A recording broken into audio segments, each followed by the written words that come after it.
ए भैया, एक चीज कान खोल सुन ले। आज के बाद यहाँ घर में या तो हम रहब या तो भौजिन रही। का यार ऐसा काहे कहत है? भैया ये बात हम आपसे बतावे चाहत ना रहे, लेकिन जब पानी सर से ऊपर हो गया तब बतावत नहीं। लेकिन हमारे बतिये का करे तू सुनबा, काहे से कि हम तो सौतेली महतारी की लड़किया है ना। तू तो बात अपने औरते के मनबा। गोल गोल जिन घुमाओ, बात का बा, सीधा सीधा बात बताओ। भौजी के चाल चलन न एकदम बिगड़ चुका, वो एकदम बेस्या हो चुकी बाटे। खबरदार सुजीत, सीता जैसन औरत के ऊपर अगर कलंक लगाए तो हमसे बुरा क्यों होए न? हे भैया, हम तो जानते ही रहे न तू अपने औरते की बात मनबा, काहे से हम तो सौतेला भाई है न। बताओ अच्छा बात का बाटे? भैया, आपके गैर मौजूदगी में भौजी ने 10-10 लड़के घर में बुलावत हिन, और एक ना हम 10 बार कोशिश की आपको बतावे के, लेकिन भैया हम बताए ना आए। इतना ही ना आए, भौजी जब खाना मांगे जाई थी ना, जबरदस्ती मार हाथ पकड़ के बेटे खींचत हिन। बस सुजीत, अब एक आखिर जिन बोले, हम पूरी बात समझ गए।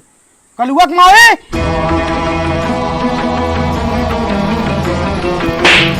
बेशरम औरत, तो क्या हम इतना ईमानदार औरत समझत रहे तो एकदम बेशरम निकल गए।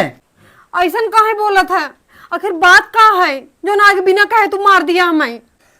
तोर अगर एक गलती रहा चलो ठीक बा, तोर इतना गलती बाटे कि हम ओके बता ना सकित। आखिर हम का चुप!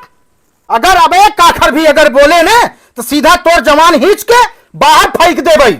अब एक काम कर, ले पकड़ बैग और सीधा निकल जो अपने नैहरे। अगर तैया घरे रह जाबे ना तो हम कतम मुंह दिखावे ला ना रह जा। हम कुछ नहीं। चुप! सीधा निकल जो, जो निकल सीधा घरे में से।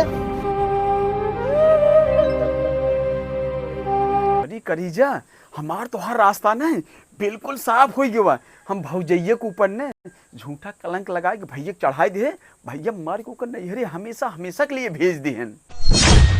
हमारे तोहरे शादी के बीच में न ये भौजैया रोड़ा बंद रही, अब तो गई। अब हमार तोहर शादी हो से क्यों ना रोक सकत।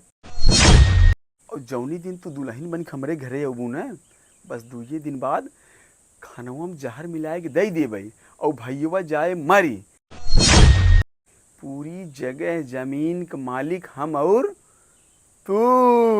अरे बाप रे! आज के जमाने में भाई के लिए कितना कह दे, लेकिन भाई कभो भाई के ना हो सकत। जमीन जायदाद के लिए कुछ भी कह सकत।